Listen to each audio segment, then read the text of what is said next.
All right, welcome back to another episode of Crestview Leads, where I, Tim Bolduc, City Manager for the City of Crestview, get to talk to people about, typically we talk about the topic of leadership, and usually what I'll do is I'll bring someone in who's had some influence in my life in some way in the area of leadership. And so today, I'm excited to have Miss Jessica Leavins with us. Hi, Jessica. Hi. All right, Jess is super excited. Had to convince her to come and do this. Jess is our Administrative Services Director here at the City of Crestview, and she and I do a ton of training and professional development for our employees and stuff together. So I'm very excited to have you come on the show today.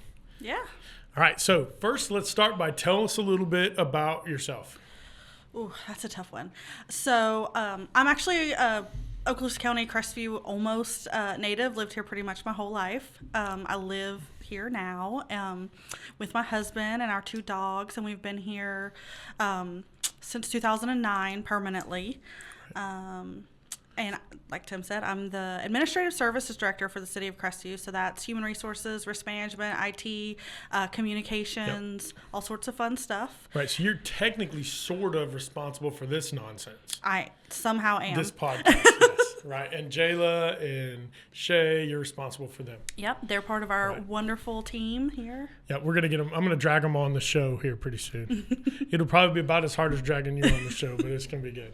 No, so Jess, you came to work here shortly after I got here. As soon as I came to the city of Crestview, one of the very first things I realized is we did not have a human resources department or director or person, right? And so I thought, wow, we got to do something about that. And so right off the bat, I put out an advertisement. You and a bunch of others applied. And so what I remember, and I love to tell this story, is one of the things I said to all of the applicants was make sure, or go ahead, take a look at our human resources manual or our employee manual, and then, come back, and when you come in, let's talk about the things that you see. Do you remember this conversation? Yes. And so Jess comes in, and it's this printed paper copy. It's got Post-it notes, and it's just falling apart. And I said, do you want to talk a little bit about the things you saw in the manual? Do you remember what you said? Yeah, I said, do you want to start with the things that are illegal? That's exactly what it was. She said, do you want to start with the stuff that's illegal? And I went, oh, yeah, let's start there. And it had something to do with maternity leave, didn't it? Yeah. It was essentially that of an FMLA violation. Right. So. It said that we could replace somebody on maternity leave. Yeah, which we have not done.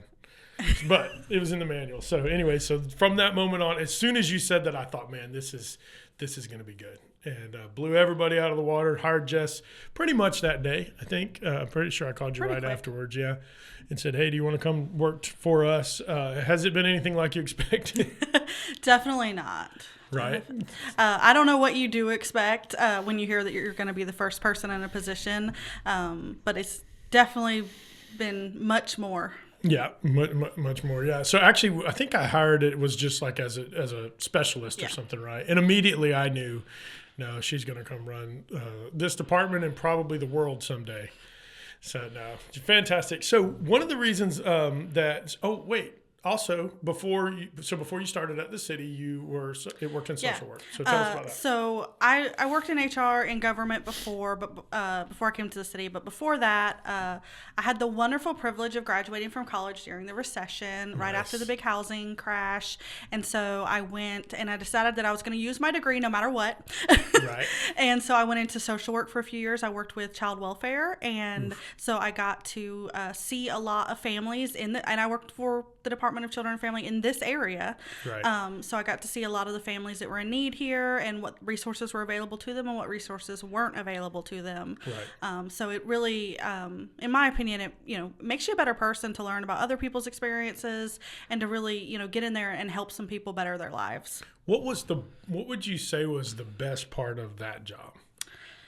Ooh, that's hard. Because that's such a tough job, right? So we had Kelly Jason on here from United Way, and she talked about Alice, I can't remember what Alice stands for. Asset limited, income constrained, but employed. There you go. So people who have a job, they get a paycheck, but they're one paycheck away from being in trouble, which is most of us.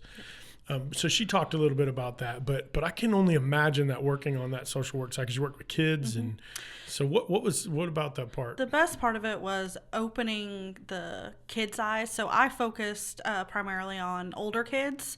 Okay. I was younger at that time, and so, I didn't have my own babies. I didn't want to, babies weren't my focus. But I remembered very vividly what it was like to be a teenager, what it was like to take, to move into my first apartment and call my mom and say, how do you make macaroni, or, whatever. For me, it was, how do you make, a complex meal that I was never going to make in my own apartment. Right. And so to see these kids and that were a little bit older and that they were trying to figure out what they were going to do with the rest of their life, and they hadn't had a strong role model, and try and explain to them what was out there and what the resources available to help them were, and try and get them in touch with the right goals and understand that they were achievable to them. Yeah, I would. So I envy people who do that, just on the fact that they can do it, right? That job is, because I can't imagine, probably the most difficult part has to be that you go into someone's life for just a little while, you get to try to help them. If mom and dad make good decisions, then it gets better, but a lot of times that's not the case. Is that the hardest part? So for me, it was definitely the relationships with the kids. So I make the joke about how I ended up in that field because we were in a bad job employment market. Right.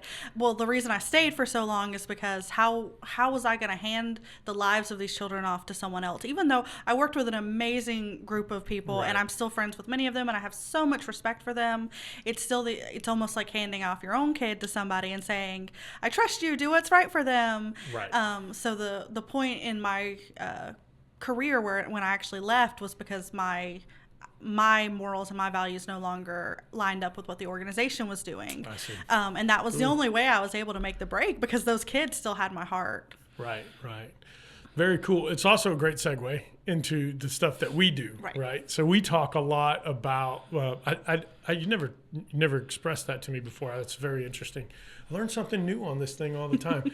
But that was the reason that you decided to kind of go in a different direction, which explains to me then why you are so passionate about the establishment of personal values, morals, not necessarily, it depends, I guess, on how we want to phrase them, but personal values, and then corporate values when we do all of our training. Right. So talk about that. So we do a lot of training where we talk about our mission, but we go a lot further. And one of the things that I did shortly after I started here at the city was we formed an employee committee, and we came up with our core values for the city, which is track, teamwork, respect, adaptability, communication, and knowledge. And as we go through that process, we took, some influential members of our team, but also, anybody that wanted to participate, and we sat down and we said, what do you see in a good coworker? What do you see in a good employee? What do you want to work with every day? Because that's what makes the difference, is who you're sitting beside every day. I may see some people once every few months, and I can tell them, yay, teamwork, but what the person sitting beside you is doing matters so much more. Right. Whether or not they're a part of that process and all that. And so we establish those core values, and what we teach people is that the organization, but also as individuals. So today we met with the Crestview Chamber. We're in the middle of a 8-part leadership training. Today we talked about decision making. God, it's been a long day. Today we talked about decision making. But one of the times we spent an entire session on establishing core values, personal and professional core values, or personal core values and then corporate core values. And we tell them all the time that the part of the reason you need to articulate your values, everybody has a set of values, but part of the reason you articulate them is so that it gives for you a backstop, something that no matter what happens, you're never going to get outside of that. Right. And so that's part of the reason. That's actually kind of the basis of pretty much all the stuff that we teach related to.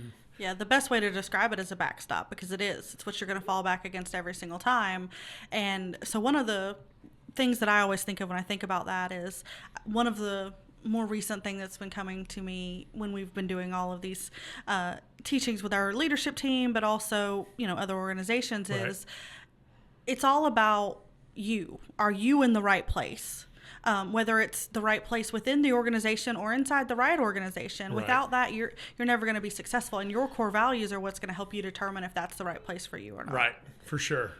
And we use that analogy of a backstop like a pitching base backstop like in baseball. I don't use sports analogies. Yeah, we don't allow Jessica to use sports analogies ever.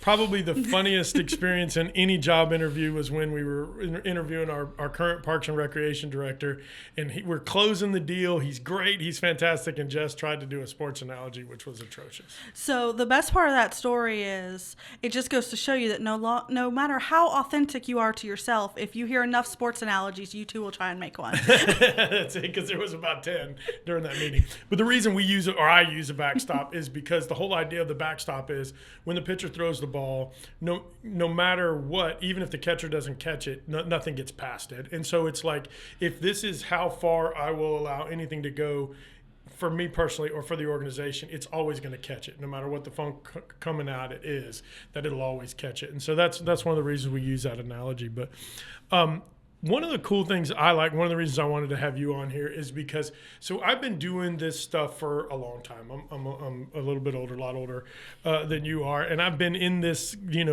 this arena of like studying leadership, studying, professional development, cultural development. And so by the time we met, I was pretty much over it. To be honest with you, I was like at the end of my I'd read all Maxwell's books and blah, blah, blah, blah, blah. I just didn't care about it so much anymore. So when you came along and we started to try to work on putting together these training programs for our team, you are always like reading a book every week and all that stuff. And so for me, it kind of jarred me back into this, I better, start reading again and paying attention again to the things that I'd studied before so that I can keep up with you.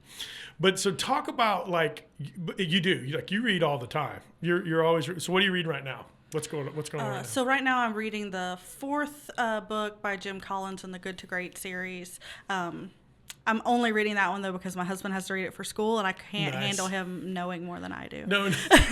That's too good. Well, what's the topic? What's it about? So it is about managing through chaos, essentially. So it's It's a story of our life. Right. So it's the ever-changing environment, and it started in post 9/11. They did a 10-year study right after September 11th, all the way, so for 10 years. And then the book is a couple years after that, where they reviewed all the data. But it's really cool because it starts with the summit of Everest. And so obviously it didn't happen in any near recent times, but a lot of the same rules apply. Right. So it's talking about from 9/11, so is it like Giuliani and all that, or is it just all chaos? So it's all about the private businesses at the time and how they took what happened, because it caused chaos in society overall, and managed through it. Okay. And so the reason they start with the story about Everest is the theory of a 20-mile march. Right. So you were telling me about this, right? You said the 20-mile march. So what is the 20-mile march? So it's a concept to pace yourself. So I don't understand that concept. So, at the time that the first summit of Everest was made, there were two teams. One of the teams would go as far as they could every day, and then on the bad days, they wouldn't go at all. Right. And the other team would go 20 miles, stop, and camp, and then on the next day, they would go as far as they could safely, and then stop. They did not make 20 miles every day, but they made 20 miles the vast majority of the day. So they never went more than that. And they were weeks ahead of the other team, who was trying as hard as they could on the days, when the weather permitted. And that has been predominant through successful businesses ever since. Right. The 20% growth every year, not striving to, try and grow 50% a year, things like that. That's pretty cool. Jim Collins' books, So Good to Great and Built to Last and all that stuff, like, I don't want to like them.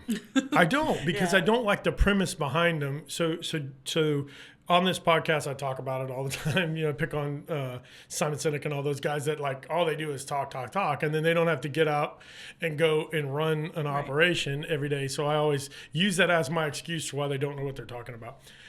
And I don't want to, like him, if I'm being honest, or like the book. I don't know him, but it's very statistical. But I can't help it, right? Because it's all based on stats and statistics, and the more you study different traits, attributes, decision-making processes, all those kind of things. And when it results in the same thing over and over again, eventually you got to start to believe that maybe there's something to that. So that's pretty interesting. So basically what they're saying is that set the pace that you know that you can maintain, and don't push beyond that on the days that you can, so that on the days when it's hard, you can still get there. Yep. And over the average, you win. Yep. Wow, that's pretty good, because we work together. So we have this whole thing here called the speed of Tim. Right. Right. In fact, I have somebody that took a laser, put on a knife one time for me. I saw it at the house, and it's like living life at the speed of Tim or something like that.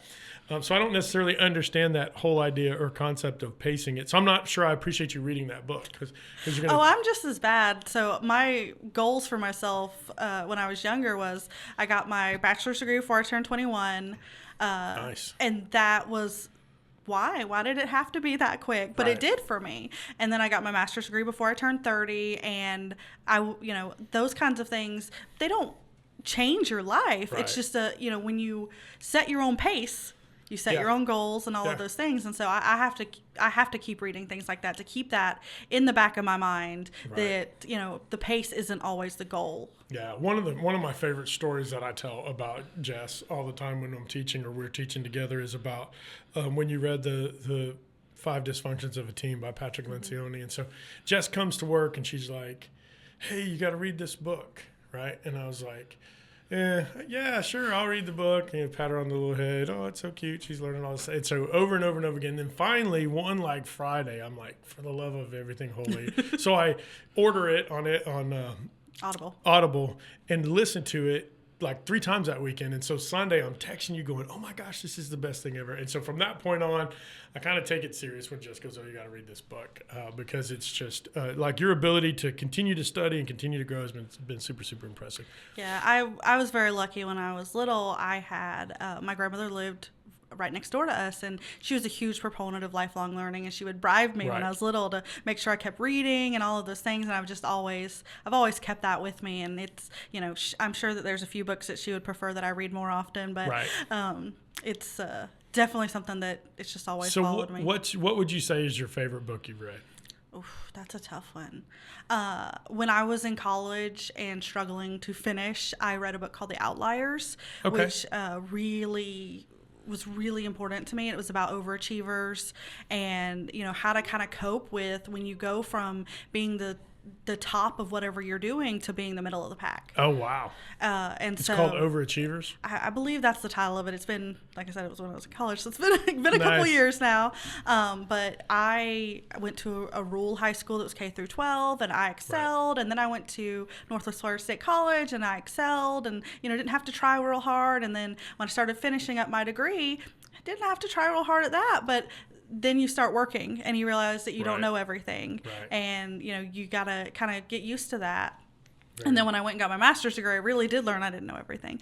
Yeah, for sure. That's super cool. That's the second person in a row that we've had on here that talked about that, going through that transition of being like, excelling, being at the top of everything, and then the further on you get, then you start to realize that things are not as easy as they used to be, and then how do you progress on through that? So you've been at the city almost as long as I have, about 5 years now. Yep, I started. My 5-year anniversary was June. Right. So what do you think? What's one thing that you've learned in your role? So you came in, immediately when I hired you, I knew I was going to create a department and put you over that department. I knew that, but way before you did. I knew it the day that we interviewed.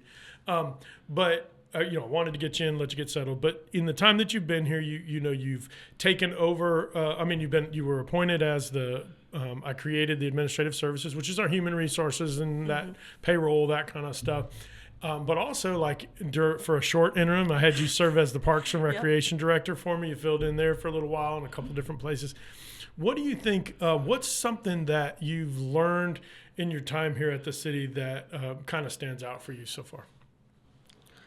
So, not to quote another book, but because I did start out my career in social work, I was used to living in a state of chaos where there were life or death situations, Right. where there were emergencies, that I got kind of used to how your team functions in those situations. And I didn't realize that afterwards I had went to different employers and I hadn't really liked it as much. I couldn't figure out why. And at the city, we have an interesting mix. So Right. we have, like Tim mentioned, I oversee payroll, I oversee things like that, that no one's, getting physically injured, things like that. Right. But we do, we have a response when there's a hurricane. We have things like that are legitimate emergencies. We Or when the bank doesn't make the deposit, right? right, So, which is a legitimate emergency for some people, yes. Sure. Getting food on your table can be just as important as, For a the broken payroll arm. deposit is what we're Right. talking about, but yeah. And so, that one of the things that I learned is how differently a team functions when they're used to working in an emergency and when they're not. Oh, wow. And so you don't want people to think there's an emergency all the time, but because I had kind of, what's the expression, cut my teeth in that Right. field, I'd gotten used to it. I'd gotten so Right. used to working with a team where everyone understood that, this was a crisis. And then, luckily what we do now every day is not a crisis. And so our team kind of has to function a little bit differently. Right, for sure. And we've, over the last couple of years as a team, we've really kind of honed in on we went over the 5 dysfunctions of a team. We went into the working genius, which is another one where you sent me an assessment and I took the assessment because I wanted to be supportive. Didn't really pay attention to it until finally you were like, you got to read this. So we've spent quite a bit of time doing that. What do you think is I can tell you what I find as the greatest or frustration with that process. But is there anything in particular that you so let me give you mine. So one of the things I'll do is when I read this stuff or we start working on a project and I start to kind of see the light at the end of the tunnel and I can't get everybody else bought into the idea, that's the most frustrating part for me.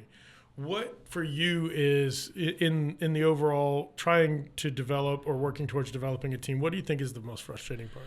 I mean, so it's definitely the same thing. So we approach it from 2 very different perspectives, Sure. but of course not having buy-in and not getting people to really, dig in and make it happen. See it with the same sense of urgency. Yeah. The speed of Tim is our joke, but a lot of the members of our team run at a very fast pace. For and sure, so yeah. we have that tendency to expect others to.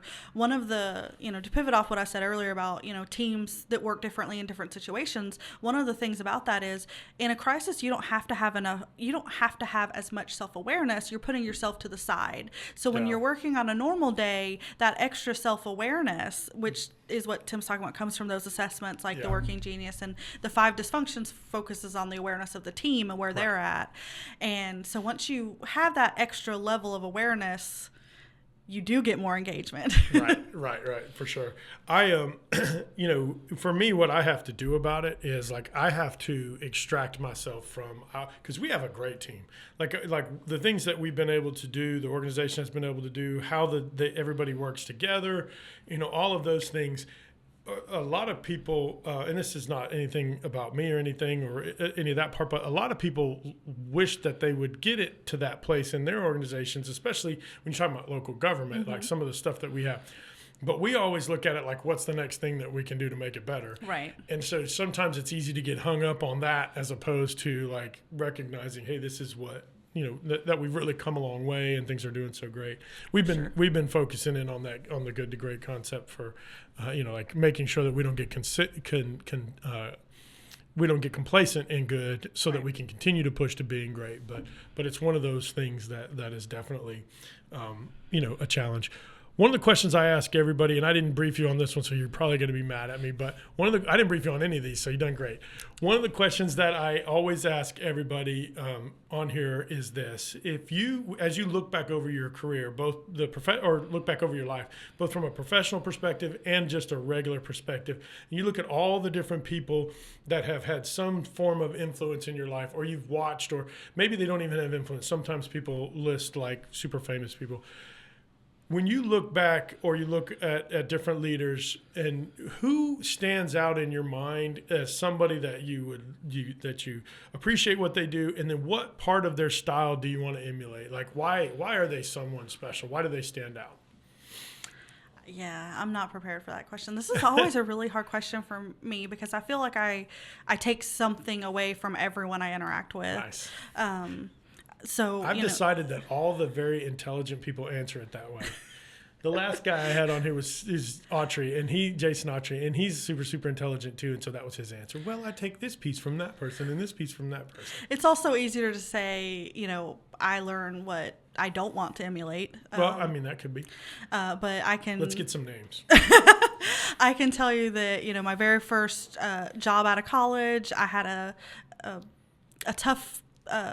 a supervisor that was a tough spot personally. And so, we all cut him some slack. And then, I had another supervisor after that who wasn't, young person, nothing complicated about their life.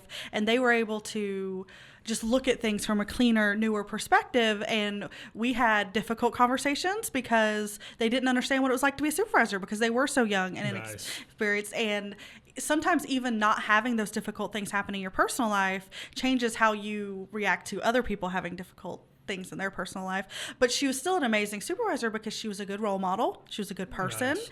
And she really took in all the leadership advice she got from the more tenured supervisors. And we talked about it earlier today. One of the things that I remember her saying to me was, go back and read the manual or the policy book or whatever it was and come back if you still have the same question. Right. And it's just teaches self-reliance and teaches you can make this decision on your own and you do know what the right thing to do is. And 21, 22-year-old me was, I'm sure, super annoyed, but it stuck with me all these years later. For sure. That's very cool. So somebody who was in a leadership position, still teachable, and then at the same time was pushing you guys to go find the answers. Right. So that's cool. That's cool. So appreciate you coming on. I know you're always super excited about especially getting on camera and all that kind of stuff. But no, I appreciate it. We've worked together now for 5 years, and I truly believe that like where we are as an organization, where the city of Crestview is, specifically in like the development of our employees, the way they see the world. Today, we got some news where one of our great employees. One of our great, I was coughing, not crying. One of our great employees has decided to move on to United Way. Mm-hmm. And it's an opportunity for her to advance professionally. We're so excited about it. I'm not excited about Kelly stealing one of my people. But just like, but the fact that that it's Deb and that Deb is so prepared to go do that next thing and that together we can just celebrate with her to go do that. That's a culture that is not always the case in local government. And I think you've had a huge part of establishing that here at the city. And so I appreciate the work that you do to try to do that. It's been fun to watch you continue to grow and develop and all those kind of things. But really and truly, a lot of the stuff that I sometimes get credit for, there's zero chance that I would get that done without you. So I appreciate the work that you do. Those of you who watch the podcast, we appreciate it. If you like it, go ahead and share it. Tell your friends about it. It's on all the different podcast platforms. Check us out. And if you want, put in the comments something you'd like for us to talk about in the area of leadership. We'd love to start picking up some topics from some of you. So again, thank you for joining us. And that's why Crestview leads.